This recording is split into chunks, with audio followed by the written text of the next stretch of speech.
Assalamualaikum warahmatullahi wabarakatuh. Semangat pagi, salam kenal.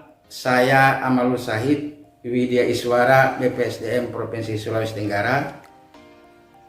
Bapak Ibu, video kali ini kami membahas tentang strategi pembelajaran mata diklat kolaboratif. Tapi sebelumnya kami sampaikan bahwa video ini hanya membahas strategi pembelajaran klassikal karena kondisi daerah kami belum memungkinkan untuk dilaksanakan pembelajaran blended learning karena belum semua daerah mempunyai jaringan internet yang stabil. Bapak Ibu, kita ketahui bahwa tantangan dunia sekarang ini kita kenal dengan VUCA, yaitu volatil, uncertainty, complexity, dan ambiguity. VUCA dikenal juga dengan triple description, di mana yang pertama adalah teknologi. Teknologi sekarang kita berada di era 4.0 yang menuju ke era society 5.0, di mana nanti akan banyak pekerjaan yang digantikan oleh robot. Dan ini tantangan bagi kita sebagai ASN. Tantangan ini sangat luar biasa. Yang kedua, milenial. Milenial ini sangat asik, kita telisik, di mana cara berpikir, cara kerjanya sangat berbeda dengan sebelum-sebelumnya. Milenial yang masuk di birokrasi tentunya sungguh tidak hanya sekedar tantangan, tetapi seharusnya sebagai peluang. Kemudian yang ketiga, pandemi COVID-19. Kendati trennya sekarang sudah menurun, tetapi kita tetap waspada, kita harus tetap prokes, terutama kalau kita beraktivitas di luar rumah. Bapak Ibu peserta pelatihan yang saya banggakan, dasar hukum yang melandasi pelatihan ini adalah yang pertama adalah Undang-Undang Nomor 5 Tahun 2014 tentang Aparatur Sipil Negara. Yang kedua adalah Peraturan Pemerintah Nomor 11 Tahun 2017 tentang Manajemen ASN. Kemudian yang ketiga adalah Peraturan LAN Nomor 10 Tahun 2021 tentang perubahan atas Peraturan LAN Nomor 1 Tahun 2021 tentang pelatihan dasar CPNS. Kemudian yang keempat, Keputusan Kepala LAN Nomor 13 Tahun 2022 tentang pedoman penyelenggaraan Latsar CPNS. Dan yang kelima adalah Keputusan Kepala LAN Nomor 14 Tahun 2022 tentang kurikulum Latsar CPNS. Bapak Ibu yang berbahagia, Kementerian Pendayagunaan Aparatur Negara dan Reformasi Birokrasi telah menerbitkan Surat Edaran Nomor 20 Tahun 2020 tentang implementasi core value ASN berakhlak dengan employer branding bangga melayani bangsa. Hal ini sesuai apa yang telah ditetapkan oleh Bapak Presiden Joko Widodo tentang core value ASN berakhlak dengan employer branding bangga melayani bangsa. Video pembelajaran kali ini ada target yang hendak kita capai setelah proses pembelajaran selesai. Tetapi sebelumnya kami ingin mengingatkan kembali kepada kita semua, apa sih sebenarnya berakhlak? Yang pertama, berorientasi pelayanan, kemudian akuntabel, kompeten, harmonis, loyal, adaptif, dan kolaboratif.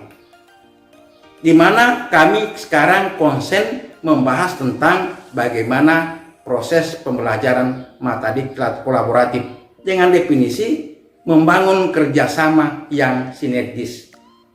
Tentunya kalimat afirmasinya adalah kami membangun kerjasama yang sinergis. Saya ulangi, kami membangun kerjasama yang sinergis dan kata kunci kesediaan bekerja sama, kemudian sinergis untuk hasil yang lebih baik. Dengan panduan perilaku ada 3. Yang pertama adalah memberi kesempatan berbagai pihak untuk berkontribusi. Kemudian yang kedua, terbuka dalam bekerja sama untuk menghasilkan nilai tambah. Dan yang ketiga, menggerakkan pemanfaatan berbagai sumber daya untuk tujuan bersama.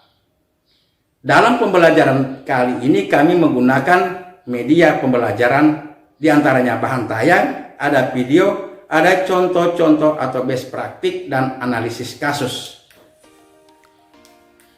Bapak Ibu, bahwa dari beberapa metode yang kami akan gunakan untuk penyajian materi-materi pokok.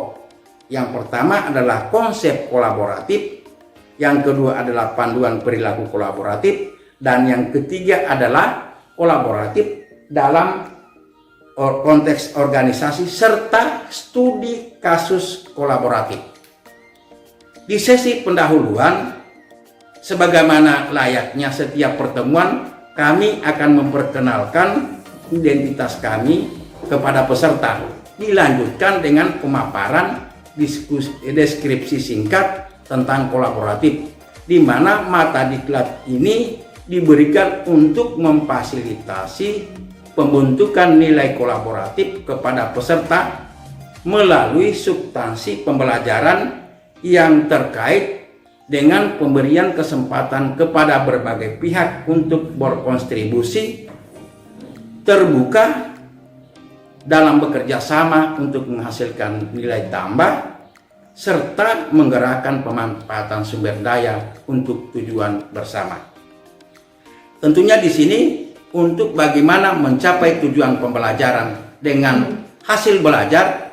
Setelah mengikuti pembelajaran ini, peserta mampu mengaktualisasikan nilai kolaboratif pelaksanaan tugas jabatannya.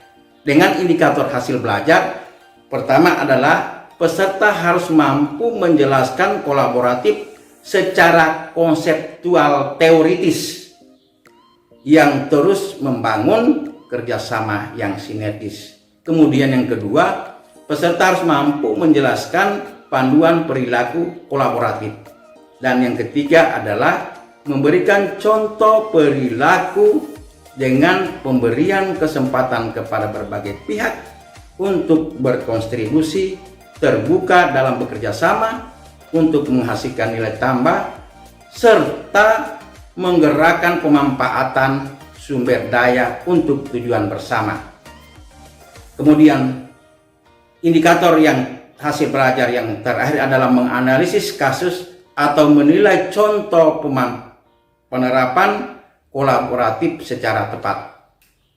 Bapak Ibu peserta workshop, selanjutnya kegiatan inti kami bagi atas 3 desain pembelajaran.